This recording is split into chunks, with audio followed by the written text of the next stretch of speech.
नमस्कार दोस्तों, आज हम पढ़ेंगे क्लास 9th भूगोल यानी ज्योग्राफी का पहला चैप्टर, जिसका नाम है भारत की स्थिति एवं विस्तार।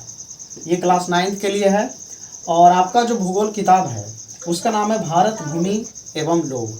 ठीक है, तो भारत भूमि एवं लोग के अंतर्गत हम पहले आज भारत की स्थिति एवं विस्तार की चर्चा करेंगे। तो चलिए शुरू करते हैं फिर।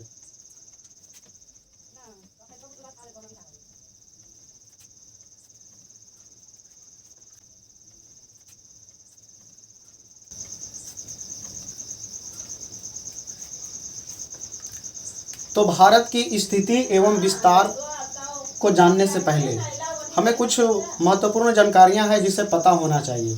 जैसे में अक्षांश रेखा क्या होती है, देशांतर रेखाएं क्या होती है, इन सारी बातों की जानकारी हमें होना चाहिए। तो चलिए हम आज पहले यही जानेंगे कि अक्षांश रेखा क्या होता है, देशांतर रेखा क्या होता है। ठीक है, तो चलिए अपना हेडिंग रहेगा शुरू में ही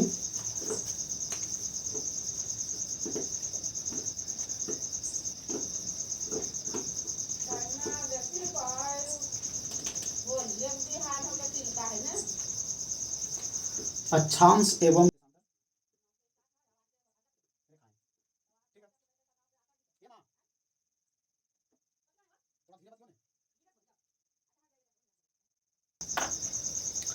तो हम पहले देखेंगे अक्षांश एवं देशांतर रेखाएं। तो अक्षांश रेखा क्या है, देशांतर रेखा क्या है, एक एक करके हम पढ़ते हैं। अब पहला पॉइंट अपना होगा अक्षांश रेखाएं। ठीक है, अब हम जानेंगे कि अक्षांश रेखाएं क्या है। जैसे मान लीजिए ये पृथ्वी है। ठीक है, ये हमने क्या बनाया, पृथ्वी। ठीक, अब ये पृथ्वी चूंकि गोल है, अब पृथ्वी के बीचों बीच हमने एक लेटी हुई रेखा खींची, ये ठीक, लेटी हुई रेखा बीचों बीच से, और ये जो रेखा खींचा गया 0 डिग्री कोण के साथ खींचा गया। अब ये रेखा जो है, जो पृथ्वी को दो भागों में बांट रही है, ये कैसी रेखा है, लेटी रेखा, या ज्योग्राफी की भाषा में यानी भूगोल की भाषा में इस रेखा को बोला जाता है क्षैतिज रेखा। ठीक है, अब ये 0 डिग्री से जो पृथ्वी को बीच बीच से जो रेखा बांटी, अब ये पृथ्वी को दो हिस्सों में बांटी। एक हो गया उत्तरी गोलार्ध, ये वाला हिस्सा को बोला जाएगा उत्तरी गोलार्ध।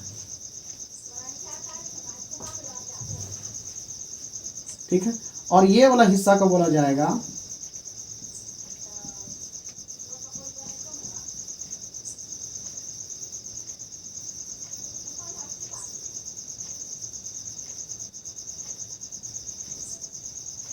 दक्षिणी गोलार्ध। ठीक है, अब इस उत्तरी गोलार्ध का जो ये अंतिम बिंदु है, ये कहलाएगा उत्तरी ध्रुव। ठीक है, ये अंतिम बिंदु, और इसका जो अंतिम बिंदु होगा इसका नाम होगा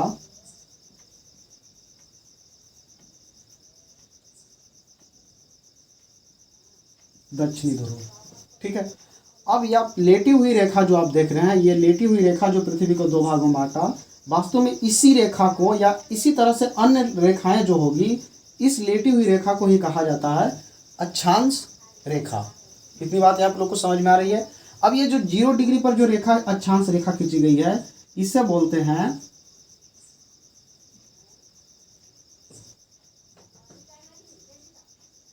भूमध्य रेखा।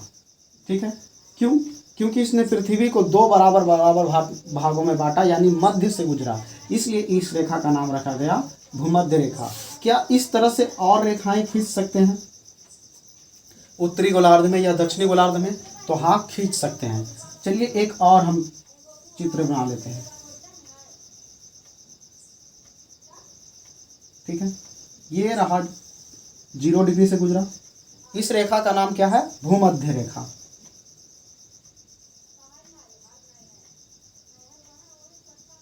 भूमध्य रेखा या इसी को कहा जाता है विषुवत रेखा।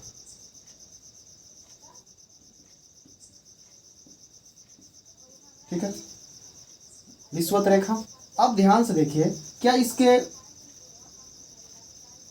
ये है उत्तरी गोलार्ध और ये है दक्षिणी गोलार्ध। अब उत्तरी गोलार्ध और दक्षिणी गोलार्ध में क्या और रेखाएं खींची जा सकती है? तो हाँ, खींची जा सकती है। मान लिया जाए आपको जितना डिग्री, एक एक डिग्री पर खींचना है खींच दीजिए, ठीक है। तो मान लीजिए हमने एक रेखा और खींची, और ये रेखा हमने खींचा 23.5 डिग्री पे।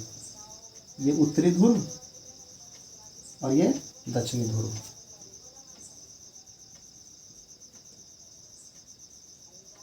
ठीक है, आप ध्यान से देखिए, हमने 23.5 डिग्री किस गोलार्ध में खींचा? उत्तरी गोलार्ध में। तो 23.5 डिग्री पर जो रेखा खींची गई है, इस रेखा को बोलते हैं कर्क रेखा। ठीक है, अब एक 23.5 डिग्री पर और हम इधर एक रेखा खींचते हैं जो दक्षिणी गोलार्ध में होना चाहिए।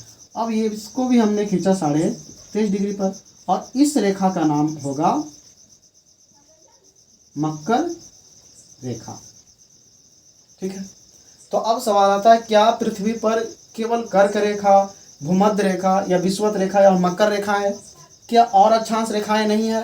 हाँ है, ऐसी बात नहीं है, और भी रेखाएं हैं, लेकिन नॉलेज के हिसाब से हम आपको इतना बताएं। ठीक है, अब हम इन सब की विशेषताओं को लिखना शुरू करेंगे। आप डायग्राम बनाएंगे और नीचे ही लिखना शुरू करेंगे। जैसे हमने ये इसके बारे में पढ़ाया अभी, तो अभी यहाँ हम डायरेक्ट देके लिखना शुरू करेंगे। ठीक है, तो सबसे पहले तो हम अक्षांश का परिभाषा लिखेंगे।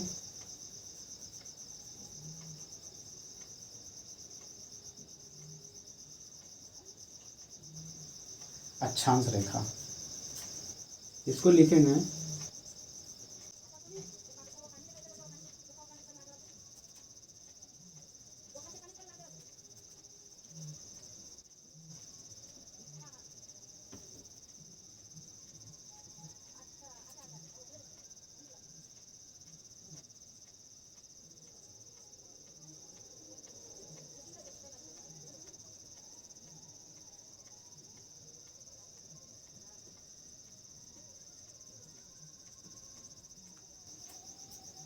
ठीक है, अब देखिए हमने लिखा अक्षांश रेखा का परिभाषा।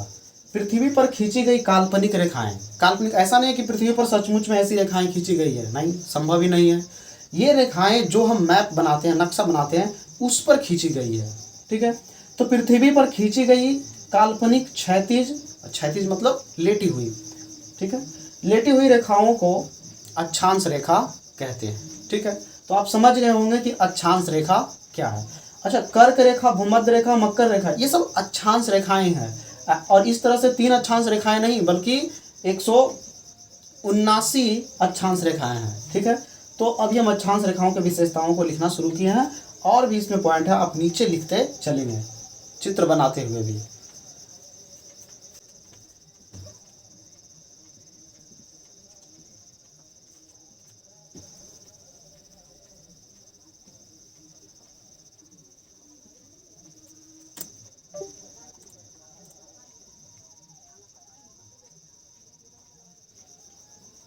आप इसके नीचे ही लिखते चलेंगे। ठीक है, ऐसा नहीं कि हम मिटा दिए तो आप सोचिए कि इस अभी अक्षांश के बारे में ही हम लिखेंगे। तो चलिए लिखते हैं, फिर एक हो गया, दूसरा अक्षांश रेखाओं की संख्या।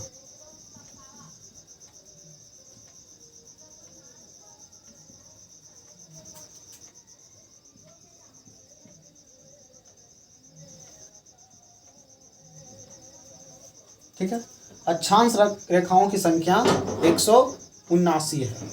ठीक है,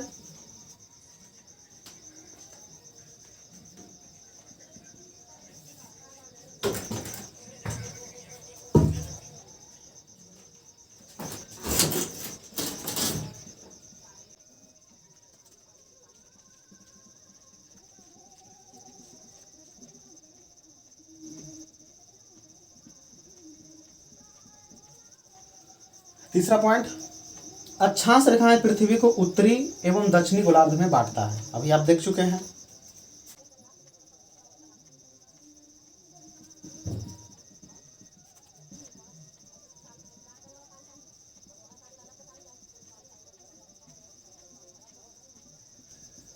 ठीक है, 2 अक्षांश रेखाओं की बीच दूरी 111 किलोमीटर होती है। जैसे मान लिया जाए ये रहा अक्षांश रेखाएं, एक है, एक ये वाला, तो इन दोनों की जो बीच दूरी होगी वो 111 किलोमीटर होगी। ठीक है, ये भी आप समझ गए।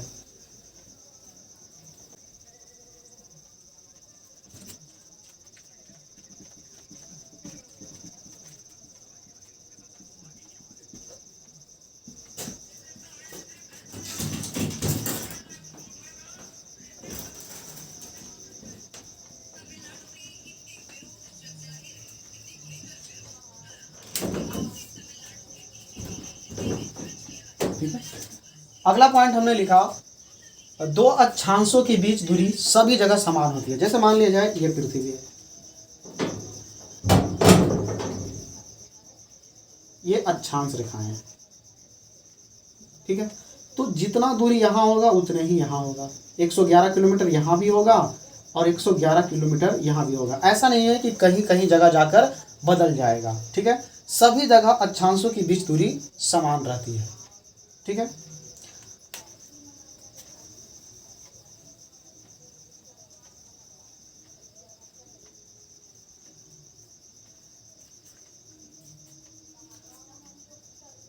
अक्षांश रेखा में बस इतना ही पढ़ना है। तो उम्मीद है आप अक्षांश रेखाओं के बारे में बेहतर समझ गए हैं, ठीक है। अगर आप आपसे कोई अक्षांश रेखाओं के बारे में आपसे पूछे तो उम्मीद है आप बता देंगे, ठीक है। तो आज का वीडियो लेक्चर हम यहीं रखते हैं। अब मिलते हैं अगले वीडियो में, तब तक के लिए जय हिंद।